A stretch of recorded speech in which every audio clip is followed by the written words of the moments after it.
इस मॉड्यूल में हम पिछले मॉड्यूल की ही कंटिन्यूटी में there are some more solutions these animals they solved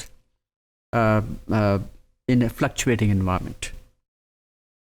तो इसमें एक्टोथर्मी और हेटरोथर्मी एक्सप्लेन करते हैं हम कि another way of categorizing animals is based on whether they maintain a constant or variable body temperature.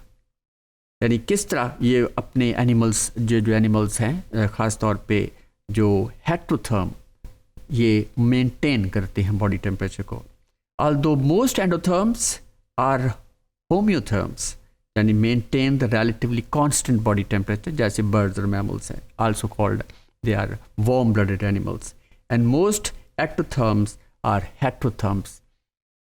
यानी कि ये एनिमल्स जो हैं ये थोड़े फ्लक्चुएटिंग एनवायरनमेंट में भी बड़ी आसानी से रह सकते हैं. They have a variable body temperature, लेकिन कुछ एनिमल्स जो हैं उनका रेंज होता है कि वो एक रेंज में एक ख़ास बॉडी टेम्परेचर उनका वेरी करता है from cooler to that is hotter that is body temperature. So there are many exceptions. Now some endotherms vary their body temperatures seasonally, और जैसे हाइबरनेशन, जैसे जिसे हम विंटर स्लीप भी कहते हैं. फिर others vary on a daily basis. यानी बाज़ एनिमल्स जो हैं वो बहुत लंबी स्लीप लेते हैं, जैसे विंटर स्लीप है, और जिसे हाइबरनेशन कहती है. ख़ास तौर पे पोलर बियर जो है बहुत कोल्ड एनवायरनमेंट में वो बिल्कुल इनएक्टिव हो जाता है, और उनका ये नहीं है कि उनका बॉडी टेम्परेचर वही होता है, बॉडी टेम्परेचर भी उनका कम हो जाता है. तो ये this A fluctuating environment body temperature उनका. फिर उसके बाद कुछ एग्जांपल्स जो हैं वो हम ये हमिंग बर्ड्स और श्रीव्स की लेते हैं. ये वो एनिमल्स हैं, जैसे hummingbird is a very small bird, it is about 10 gram in weight, और ज़ाहिर है जब चीज़ बॉडी का साइज़ छोटा होता है तो उसका जो सरफेस एरिया है वो बढ़ जाता है, और इस तरह कोल्ड एनवायरनमेंट में बहुत सारी हीट इनकी दैट रेडिएट्स आउट, और ये एनिमल बहुत ज़्यादा फिर इनएक्टिव हो जाता है, उनका बॉडी टेम्परेचर भी काफ़ी हद तक कम हो जाता है. So these animals can maintain A high body temperature for a short period of time. ये लेकिन बहुत थोड़े अरसे के लिए ये इनका टेम्परेचर मेंटेन रहता है, लेकिन और वो भी तब जब रात दिन के वक़्त जब वो उड़ते हैं और वो फूलों से नेक्टर हासिल करते हैं. लेकिन क्योंकि उनका बॉडी वेट बहुत कम होता है तो बहुत सारी हीट उनकी जैसे ही टेम्परेचर डाउन होता है आमतौर पे रातों को, तो उनका टेम्परेचर भी काफ़ी हद तक नीचे चला जाता है. तो they can not generate you can से the heat because of their very small size. तो they compensate for the heat loss across the relatively large surface area. क्योंकि उनका surface area बहुत ज़्यादा होता है, इसलिए heat loss भी उनका बहुत ज़्यादा हो जाता है, जिसकी वजह से उनका टेम्परेचर थोड़े अरसे के लिए मेंटेन रहता है या हाई टेम्परेचर रहता है, लेकिन जब वो उनका हीट रेडिएट हो जाती है तो वो बहुत इनएक्टिव हो जाते हैं. तो this is a humming bird, जो कि जैसे आप फेमिलियर है, इट्स ए स्मॉल बर्ड जो कि, और इस हालत में तो उनका टेम्परेचर जिस तरह ये फोटोग्राफ में है, इस हालत में वो उनका टेम्परेचर काफ़ी हद तक वो हाई रहेगा, लेकिन ये फिर उसके बाद हीट रेडिएट हो जाएगी और वो स्लो हो जाएंगे.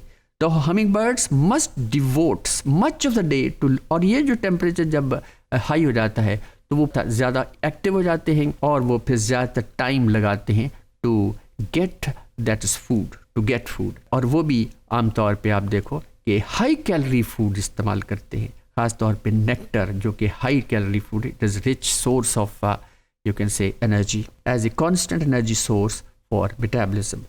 अब ये नीचे डायग्राम में ये एक श्रीव है जो कि it is the smallest mammal. इसका भी बॉडी सरफेस बहुत ज़्यादा है as compare to its volume, तो it also radiates lot of heat, और इनका टेम्परेचर भी थोड़े अरसे के लिए तो हाई रहता है. ये हेटरोथर्म है, इसलिए थोड़े अरसे के लिए हाई रहता है, लेकिन जब कोल्ड एनवायरनमेंट है तो ये बहुत ही इनएक्टिव हो जाते हैं. Now at night, that is when not feeding, ये हमिंग बर्ड जो हैं, जाहिर है ये तो डायर्नल हैं, जो दिन के वक्त ही निकलते हैं, रात को ये बिल्कुल इनएक्टिव हो जाते हैं और ये किसी पनाह ले लेते हैं कहीं दरख्तों में. तो they enter a sleep like state, and that sleep like state is said to be, technically we call it is torpor, जिसमें टेम्परेचर बिल्कुल इसका मतलब ये हुआ कि हमिंग बर्ड के अंदर there is a lot of fluctuation of body temperature day और नाइट में. Now some bats they also undergo this daily fluctuation of temperature, that is the torpor, and this is for energy reservation of energy, conservation of energy. Now some ectotherms can maintain fairly constant body temperature, और ख़ास तौर पे इसमें amphibians भी आते हैं और reptiles भी आते हैं. तो reptiles जो हैं ये जब दिन के जैसे रेप्टाइल्स में बहुत सारी लिजर्ड्स हैं, फिर एलिगेटर्स भी हैं और तो इस तरह के दैट इज क्रीपिंग एनिमल्स जो हैं वो अपनी बॉडी को ओरिएंट कर लेते हैं मैक्सिमली टुवर्ड्स द सन, ताकि वो ज़्यादा से ज़्यादा हीट गेन करे और अपनी बॉडी टेम्परेचर को मेंटेन कर सके. और ये एनिमल्स, इस तरह के एनिमल्स जिन्हें हम एक्टोथर्म्स कहते हैं, वो ज़्यादातर देखा गया है ट्रॉपिक्स में पाए जाते हैं, क्योंकि ट्रॉपिकल रीजन्स के अंदर जो एनवायरमेंटल टेम्परेचर की इतनी फ्लक्चुएशन नहीं होती और ये एनिमल बहुत कंफर्टेबली वहाँ पे सरवाइव करते हैं और वो रिप्रोड्यूस भी करते हैं, और जो भी एनर्जी होती है वो इसको फूड गेन में और रिप्रोडक्शन में इस्तेमाल करते हैं.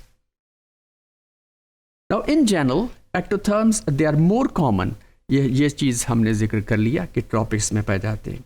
Now, indeed, in the tropics, that is, amphibians are far more abundant than mammals. इसकी यही वजह है कि उन्हें उसकी जो एनर्जी है वो ज़्यादातर फूड गेन में, क्योंकि वो एनर्जी जो समझे हीट लॉस नहीं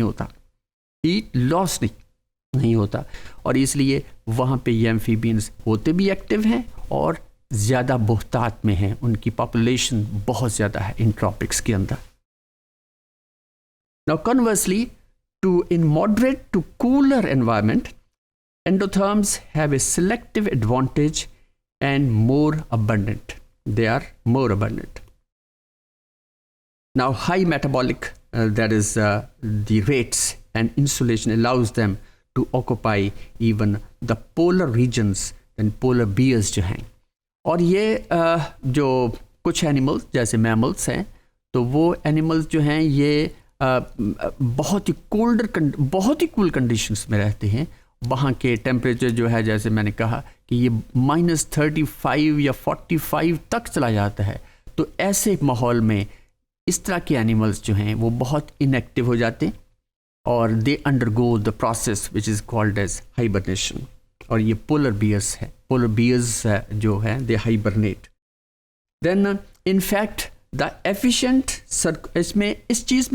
इसमें सबसे जब बॉडी के अंदर वो क्या सिस्टम्स हैं जो इन तमाम चीज़ों को मेंटेन करते हैं, वो यही है कि circulatory systems of birds and mammals can be thought of as adaptation to endothermy and high metabolic rate. और ये जो उनका रेस्पिरेटरी सिस्टम है या फिर सर्कुलेटरी सिस्टम है, और फिर जाहिर है कि ये these are the systems which are well coordinated with the brain, और ये तमाम सिस्टम्स जो हैं they are very efficient in maintaining the body temperature, particularly of the homotherms, खास तौर पे द वार्म ब्लडेड एनिमल्स जो हैं, they are warm blooded animals. तो इस तरह there are so many other examples can be quoted. तो यहाँ से बहरहाल हमें ये अंदाज़ा हो गया है कि कुछ एक्टोथर्म्स हैं, कुछ एंडोथर्म्स हैं. एक्टोथर्म्स जो हैं वो बॉडी एनवायरनमेंट के मुताबिक अपनी बॉडी टेम्परेचर को मेंटेन कर लेते हैं, और होम्योथर्म्स जो हैं they maintain their body temperature irrespective to the fluctuation of the environmental temperature. और इनमें लेकिन कुछ ऐसे भी हैं विच आर हेटेरोथर्म्स जिनका बॉडी टेम्परेचर रेंज करता है और वो फिर इसी तरह मुख्तलिफ तरीके जैसे हमिंग बर्ड और ये श्रूज वगैरह या मैमल्स जो हैं दे मेंटेन उनका बॉडी टेम्परेचर फ्लक्चुएट करता है, they undergo a process which is called the torpor.